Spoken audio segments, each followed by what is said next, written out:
Hoje a nossa meditação é no Salmo 1. Antes de começar, eu quero fazer um resumo sobre o que é o livro de Salmos. Um resumo bem resumido mesmo. O livro de Salmos trata da religião vivencial do povo de Israel. O livro de Salmos tem 150 capítulos, 2.461 versículos. A forma de nos referirmos às leituras é Salmo 1, 2, 3 e não capítulo 1, capítulo 2, capítulo 3, como nós nos referimos a um inário, hino 1, hino 2, hino 3, dessa forma. É o maior livro da Bíblia em palavras. A palavra salmos vem do grego psalmos, que quer dizer uma coletânea de cânticos para ser acompanhados com instrumentos de corda. O título vem da Septuaginta, psalmoi, e no hebraico é Tehillah, que significa louvor, glória. Salmos tratam dos problemas cotidianos, da vida comum das pessoas, como depressão, ansiedade, esperança, desesperança, frustrações, paz, guerra, questionamentos, muitas expressões assim são comuns no livro dos Salmos, mas também Salmos trata de louvor, adoração e esperança, e até declarações messiânicas, escatológicas também. O livro de Salmos tem subdivisões em 5 livros, e cada um terminando com uma doxologia do tipo Bendito do Senhor ou Bendito seja o Senhor. O primeiro livro vai do Salmo 1 até o Salmo 41, quase todos atribuídos a Davi. O segundo livro vai do 42 até o 72, tratam mais de sofrimentos da alma, alegria do justo e a glória de Deus. O terceiro livro vai do Salmo 73 até o 89 e provavelmente foi escrito no tempo do rei Josias. Já o quarto livro vai do 90 até o 106, é a alegria da atuação de Deus na história do povo, retorno do cativeiro babilônico. Já o Salmo 107 até o 150 é atribuído ao período de Esdras e Neemias, a reconstrução do culto e da vida nacional. Então vou fazer a leitura do Salmo 1 e comentar um pouco sobre ele.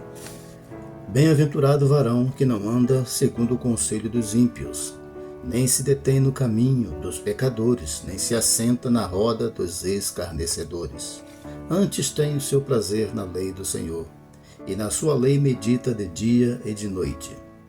Pois será como a árvore plantada junto a ribeiro de águas, a qual dá o seu fruto na estação própria, e cujas folhas não caem, e tudo quanto fizer prosperará. Não são assim os ímpios, mas são como a moinha que o vento espalha. Pelo que os ímpios não subsistirão no juízo, nem os pecadores na congregação dos justos.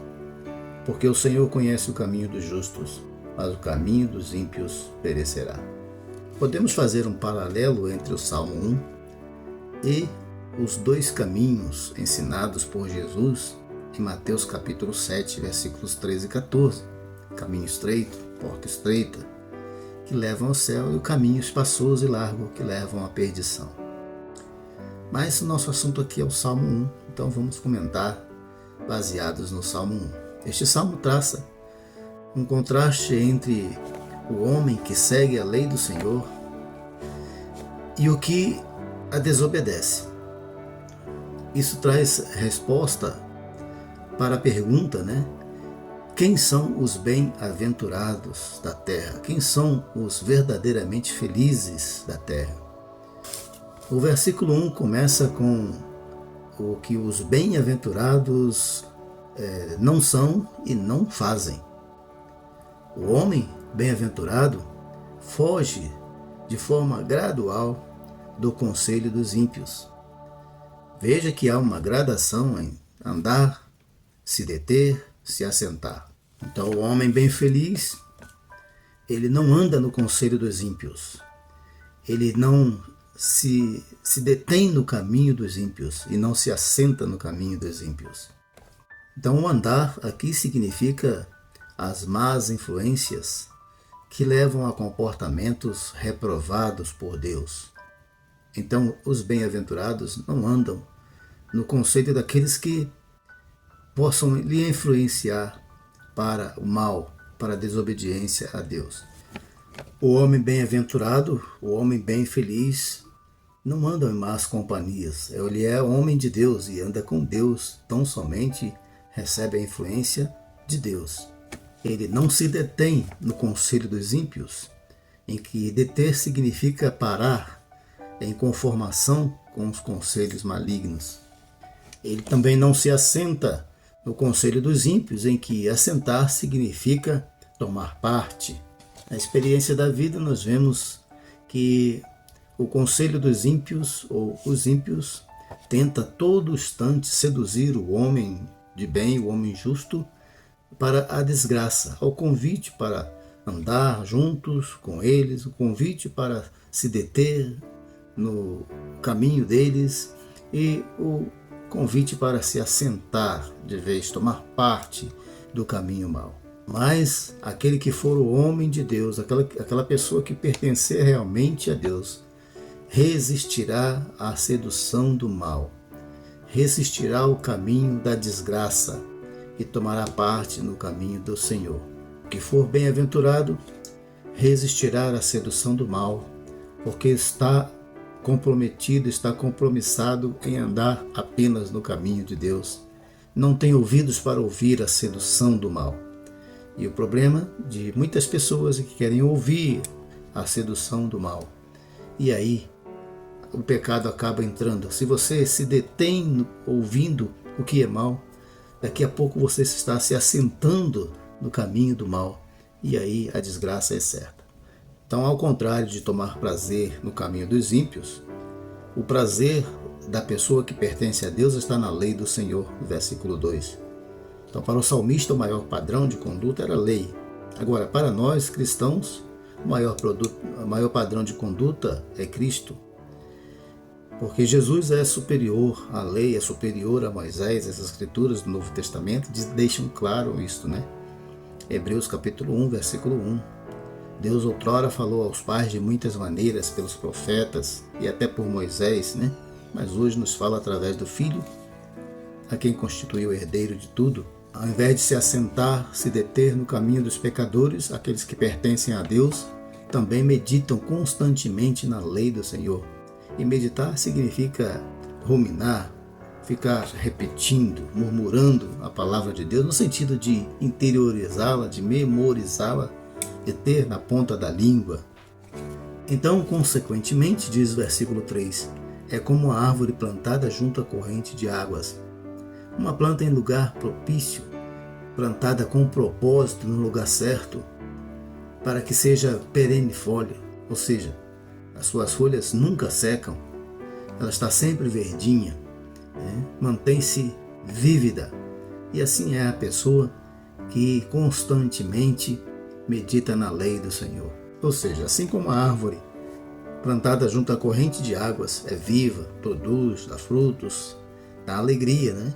A pessoa que vive com o Senhor tem alegria e produz alegria, dá frutos. E é interessante essa questão de dar frutos, porque Jesus certa vez procurou fruto numa figueira e não a achou. Isso está em Mateus capítulo 21, versículo 19. E ele amaldiçoou a figueira por causa disso, né? Querendo mostrar aos discípulos que é necessário ter fé e que é necessário também frutificar pela fé. Se assim era o homem ou a pessoa que andava na lei do Senhor, quanto mais se espera da pessoa que anda em Cristo, que dê fruto. A figura da árvore junto à corrente de águas é bem conhecida do povo, porque eles viviam da agricultura, sabiam o valor da água e onde deveriam plantar as suas árvores, suas plantas, para que elas tivessem vida e pudessem produzir. Então eles conheciam muito bem, e é essa figura campestre que eles trazem a ilustração para a vida espiritual.